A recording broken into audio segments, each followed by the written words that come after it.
Assalamualaikum warahmatullahi wabarakatuh. Apa kabar? Kembali berjumpa dengan saya Hersun Arif dari Forum News Network.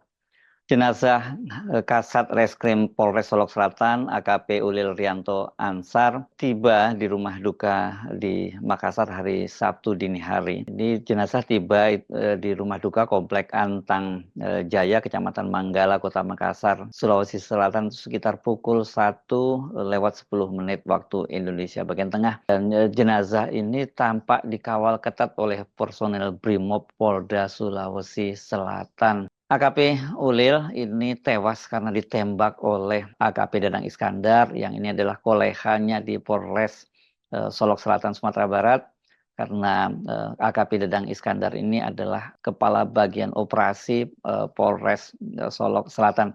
Kendati pangkatnya sama dan jabatannya itu sejajar, tapi AKP Ulil ini jauh lebih muda dibandingkan dengan Dadang Iskandar. Dadang Iskandar ini berusia 57 tahun, sementara Ulil ini sekarang usianya baru 34 tahun. Rencananya jenazahnya dari AKP Ulil ini akan dimakamkan di Taman Pemakaman Umum Panaikang Makassar hari Ahad ini besok ya, tanggal 24 November 2024. Sebelumnya itu AKP Ulil, jenazah AKP Ulil dilepas di Polda Sumatera Barat dengan sebuah upacara penghormatan yang dilakukan oleh para rekan dan kolehannya di Polda Sumatera Barat. Ketibaan dari jenazah AKP Ulil ini disambut dengan isak tangis dari para keluarga dan juga kerabat serta rekan-rekannya.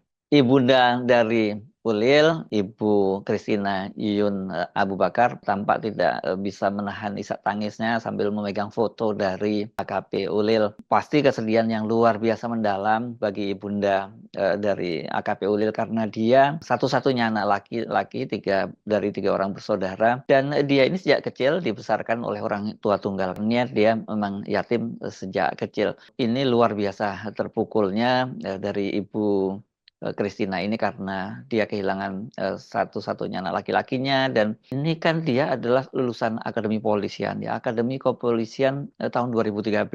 Jadi karirnya ini diberikan, kalau lihat perjalanan karirnya, dia diperkirakan akan menjadi salah satu petinggi dari Polri di masa depan ya, kalau tidak ada halangan atau skandal atau apapun. Tapi ternyata AKP Ulil itu tidak sempat yang seperti dibayangkan oleh para keluarganya akan menjadi salah satu petinggi di Polri, karena nyawanya direnggut oleh rekannya sendiri sesama anggota kepolisian. Ini betul-betul tragedi, bukan hanya untuk keluarga AKP Ulil, tapi juga untuk internal kepolisian.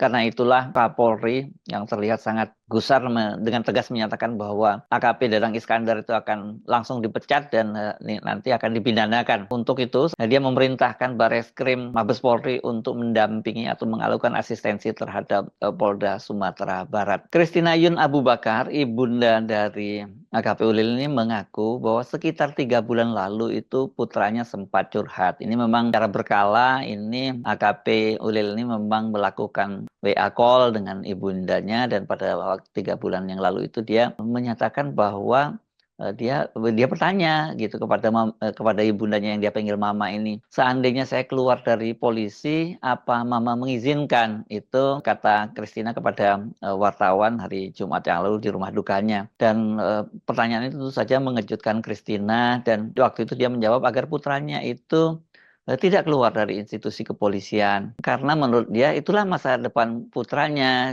Saya bilang, jangan nak, jangan keluar dari polisi, itu masa depanmu, itu kebaikan Tuhan buat kamu. Kami ini bukan siapa-siapa, tidak punya apa-apa, tapi bisa lulus, jadi syukuri apa yang Tuhan berikan, sambungnya. Maksudnya ini karena sebagai anak yatim, dan dia bisa masuk ke kepolisian tanpa biaya seperti yang banyak diributkan kan, masuk Akpol itu katanya biayanya sangat mahal, tapi ternyata AKP Ulil ini ya dia tidak masuk dengan cara-cara seperti itu. Pada waktu itu sih menurut Nyonya Christina, putranya itu nggak cerita bahwa dia mendapat tekanan. Itu dia cuma bilang, iya mah, terima kasih banyak, nanti saya cerita ya, nanti saya cerita lagi. Walaupun tidak menceritakan dia mengalami tekanan, tapi sebagai ibu kelihatannya Nyonya Christina ini punya feeling. Ini pasti ada tekanan pekerjaan yang membuat kok kenapa putranya yang memang sejak awal ini ingin jadi polisi tiba-tiba sekarang ingin mengundurkan diri. AKP Ulil ini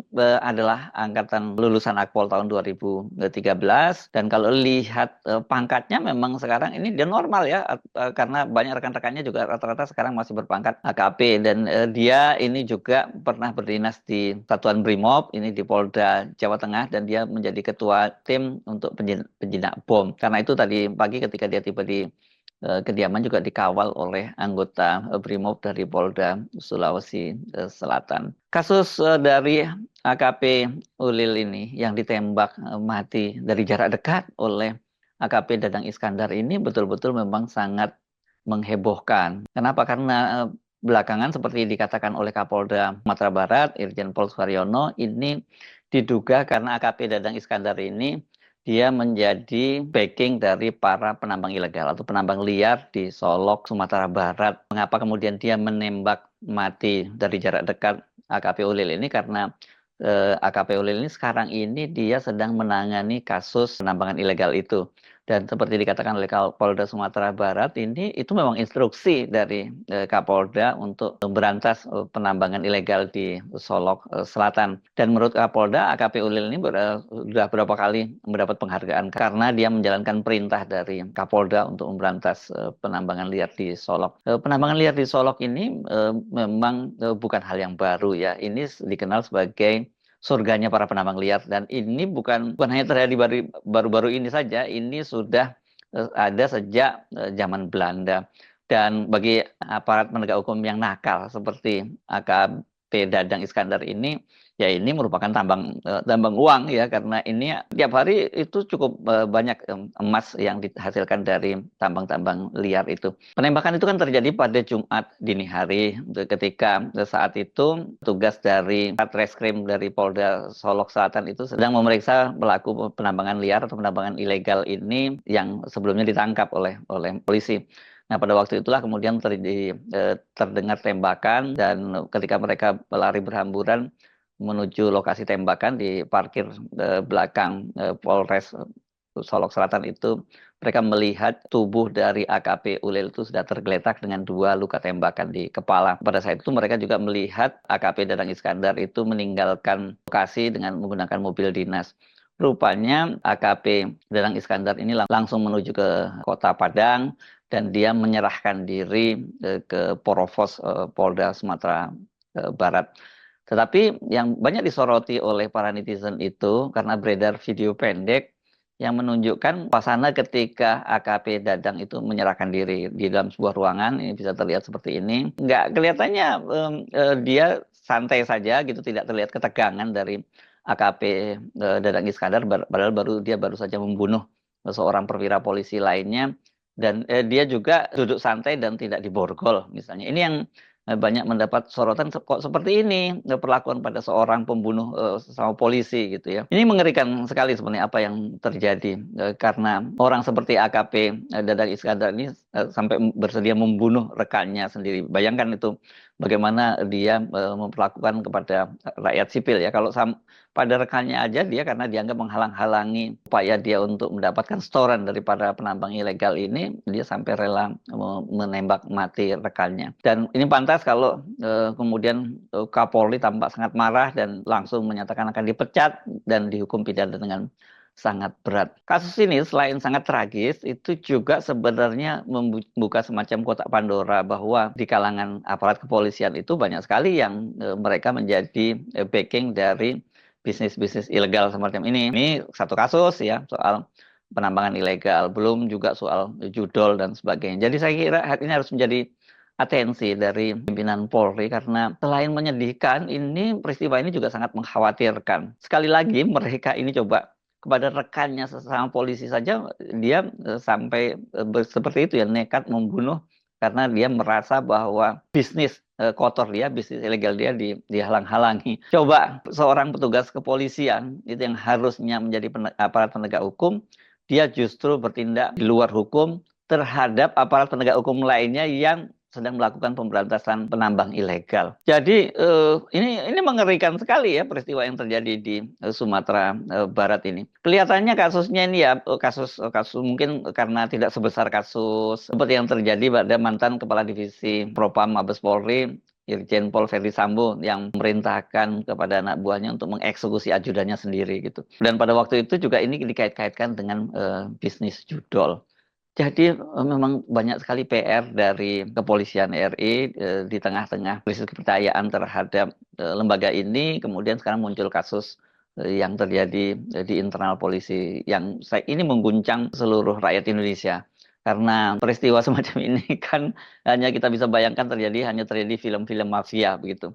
Tapi sekarang terjadi di Indonesia dan terjadinya di sana di Sumatera Barat di sana di Solo Selatan. Saya pikir ini penting polisi untuk segera membuka kepada publik apa sesungguhnya yang terjadi dan kemudian langkah-langkah apa yang mereka lakukan selain tentu saja langkah-langkah represif misalnya tadi dengan memecat dan kemudian membawa ke pengadilan, tetapi juga langkah-langkah preventif, juga langkah-langkah bersih-bersih di internal kepolisian juga harus segera dilakukan karena sekarang ini berarti bagaimana rakyat mau minta perlindungan ya karena kalau kantor polisi sendiri, kalau petugas kepolisian sendiri itu hidupnya tidak aman dari ancaman petugas kepolisian yang lain. Saya kira cukup harusnya kesedihan itu berhenti di sini, kesedihan yang dialami oleh Ibu Christina Yun Abu Bakar dan keluarganya. Jangan sampai kemudian hari ini kemudian terjadi pada polisi-polisi lain dan juga terhadap rakyat Indonesia yang lainnya. Saya Arif dari Forum News Network. Sampai jumpa lagi. Wassalamualaikum warahmatullahi wabarakatuh.